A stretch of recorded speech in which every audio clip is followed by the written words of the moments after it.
Hi there, my friends. So in the previous video, we were able to cover if statements in Python. We checked out how to work with if else and if elif else condition. This time around, we're going to be looking at for loop in Python. A for loop is basically used for iterating over a sequence, and when we say sequence, of course, we are referring to lists, we are referring to tuples, we are referring to a dictionary, right? So let's just say a dict. We're referring to sets and even strings, right? So these can be iterated over. Okay. So this is less like the for keyword in other programming languages, and it works more like an iterator method as found in other object-oriented programming languages. So let me show you an example.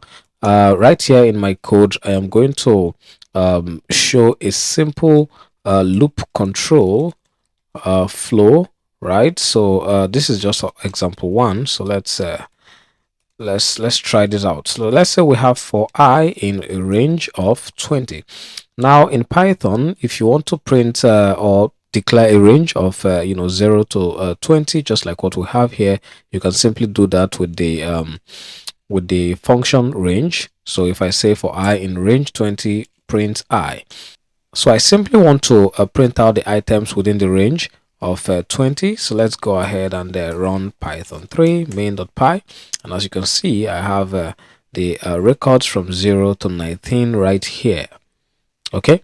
I can also decide to include a little bit of conditional statement here. So I can say if I equals 0, continue. This is a statement that would tell Python to basically skip performing any action here, just continue, don't perform any action.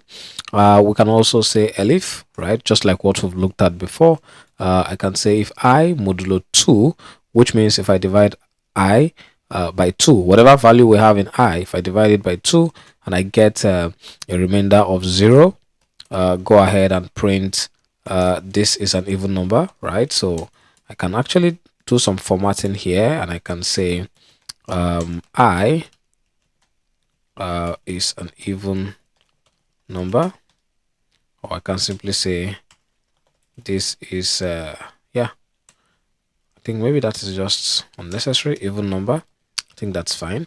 Yeah, so right here we can move this into sample or something else equals this, knowing very well that we're trying to capture the value of I, and I can print sample. Well, and I can also say else print. So let's try out the same thing. This time around I would simply say print sample 1. That should be 1. Okay, this should be 1 too. So if it's not even, it's definitely odd. All right, let's save that, and let's go ahead to run our code.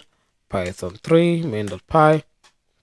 All right, so if you take a look at what we have here, we're able to describe all the items that are even numbers and odd numbers between the range of 1 to 20. And of course, you can increase the numbers, so I can make it 200, for example. If I run this again, you see we have the range of 200 items showing us even and odd numbers respectively.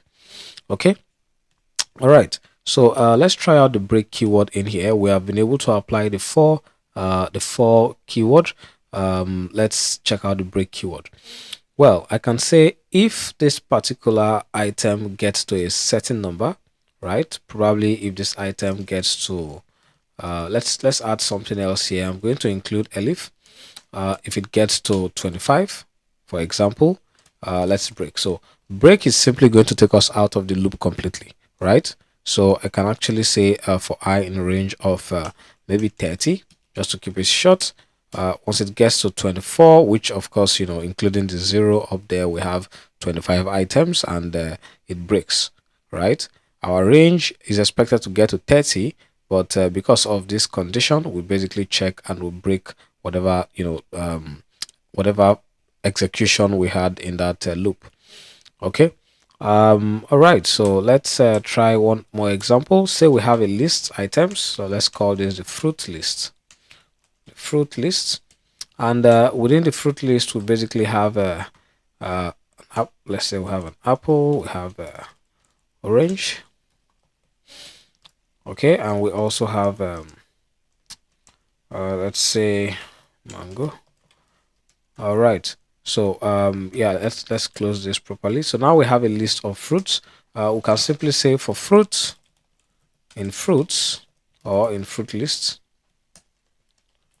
print fruits. Let's comment on this for now.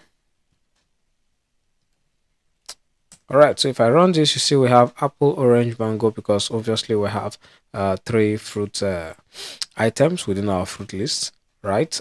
In here, you can begin to, write some additional conditionals that would, help work with the list, right? All right, so now we've looked at how to use the break and the continue keyword. In the next video, we're going to be looking at while loop in Python. I'll see you there.